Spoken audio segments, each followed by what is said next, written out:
Okay, Latin 1, we are about to start the first story of stage 13. In the week before we had break, we did the intro to stage 13. If you need to, go back and review the irregular verbs wolo, possum, and nolo. They are going to figure in this story. So again, as I said in the intro, you've got a PDF of today's lesson. My advice to you is attempt your own translation first and then watch the video and correct as necessary. I will read, each time we have a new person, I will read the whole statement and then we will break down the translation. Philos speaks. Iterum pluit, semper pluit, nos solem numquam videmus. Ego ad Italiam redire volo, ego solem videre volo. It's raining again. Now, the word iterum means again. Can you think of any English words that might be related to iterum, meaning again? Here's your SAT word for the day. The word iteration actually means to do something again. So for instance, if I offered a speech to a group and then I was going to do the exact same speech again, it would be possible to say we're going to have an iteration of the first speech. Semper pluit. It's always raining.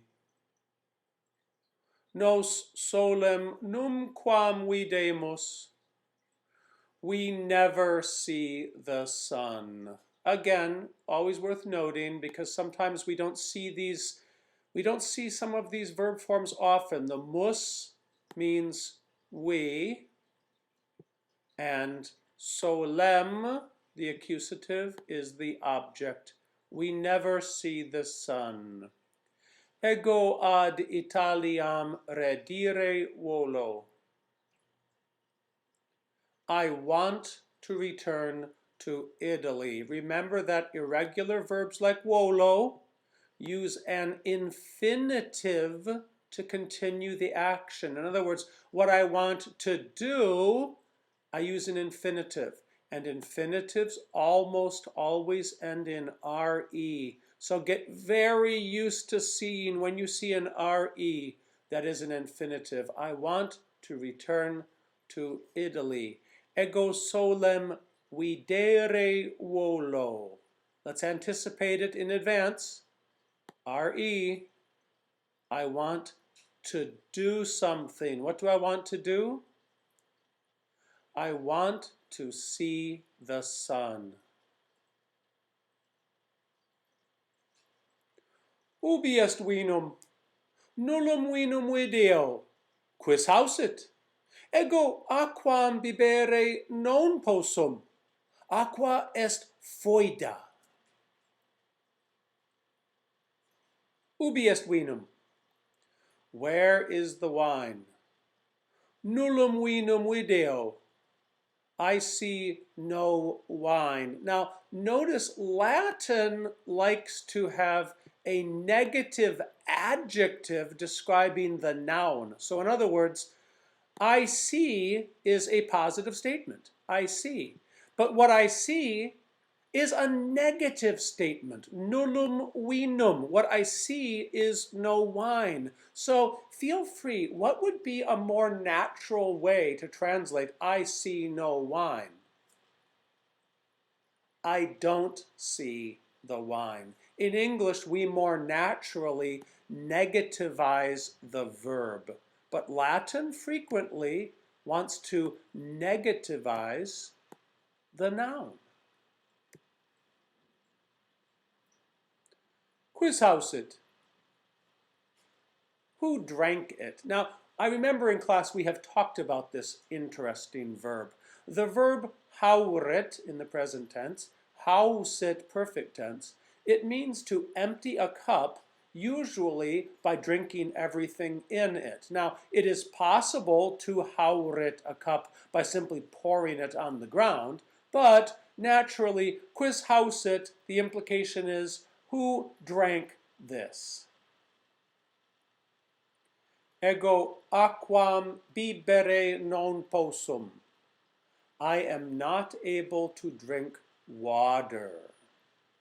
Now, possum, I am not able to. Remember again, you see the word sum here. The verb possum is secretly the verb to be, and you just have this little prefix on it. It's a P-O-T, which then, if it comes before an S, turns into another S. I can't drink water. Feel free, by the way, to either I am not able to drink water or I can't. A good English translation is always preferable to a literal translation. The water is foul. Now, just on a cultural point, if you think about it, where in your world right now, apart from your sink, where in your world could you honestly go and drink water that you think is safe? Is there any river near you where you would comfortably feel that you could go just dip down and take some water and drink it, or any lake? The answer is no. And the answer was no for them too.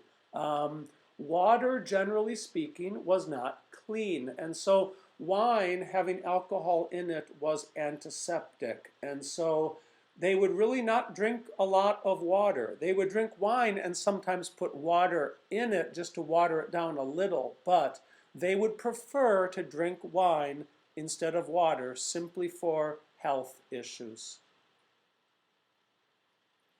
Here's Bregon's. Ego laborare nolo, fessusum, multum vinum bibi, ego dormire volo. First sentence, nolo.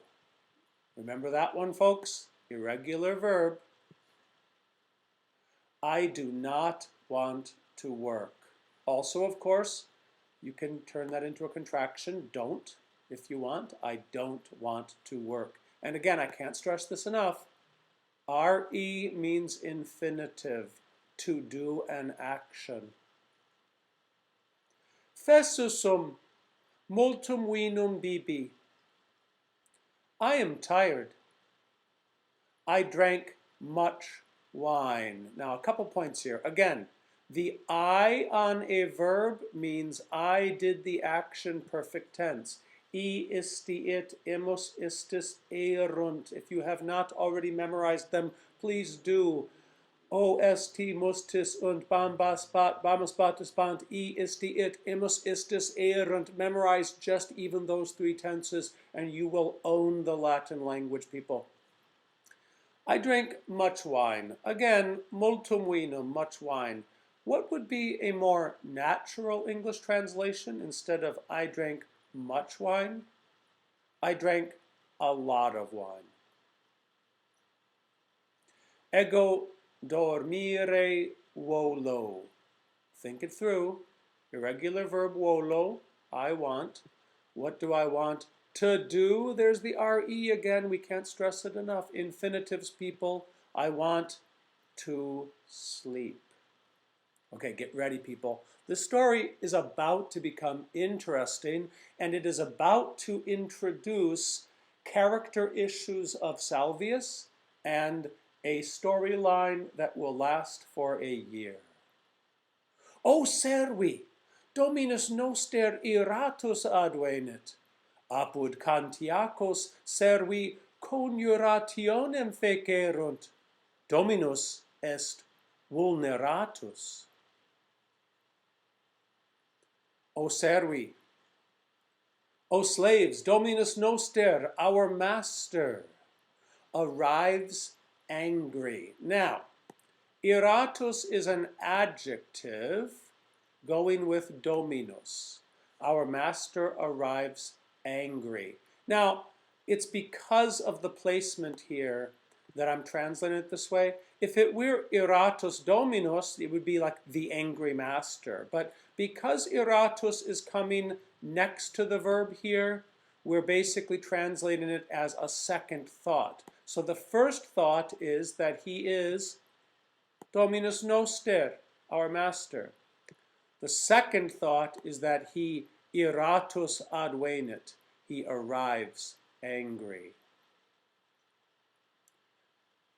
Here's why he arrives angry. Apud Cantiacos servi coniurationem fecerunt. Among the Cantiaci. Now the Cantiaci are a Celtic tribe, okay? So Salvius, you're going to learn in the next story, had gone to inspect a mine, that is to say a place where they dig metal out of a mountain, and there's going to be a conspiracy. The slaves made a conspiracy. Now, the word coniurationem has given us the English word to conjure. Conjure is to make something come up, like you conjure a thought. But the root of it, the J-U-R root, think of any English words you know that start with J-U-R. The word jury. The actual root meaning of a coniuratio is people who have sworn an oath together to do something. Usually something like, for instance, a conspiracy against somebody else. A jury are a group of people who swear an oath to render true justice. Dominus est vulneratus. The master is wounded. Now, isn't this an interesting turn? How is Salvius wounded? We're going to find out, and it is a fascinating story. Brigand speaks. Noste hac coniuratione audire volumus, bremnara. We want to hear. Volumus, we want, mus ending we. And then again, oh, I can't stress it enough, re is the infinitive, to do an action. We want to hear. What do we want to hear? We want to hear de. De means about. Now, one of my pet peeves is that when you look at any dictionary, whether it be the Cambridge Series Dictionary or a paper dictionary you might buy in a bookstore, when you look up the word de, the first meaning given for de is down from. So you would use de, for instance, de monte, down from the mountain. Okay, de monte, down from the mountain. But here's the thing. 90% of the time, what de means is about, okay? 90% of the time. When you see the word de, I want you to think about. Because guess what? 90% of the time you'll be right. If you see like de monte, down from the mountain. De colle, down from the hill. But I want you today, if you learn nothing else today, de means about. I want to hear de hac coniuratione. I want to hear about this conspiracy. Remnara, tell the matter. Now, this is what's known as an imperative form.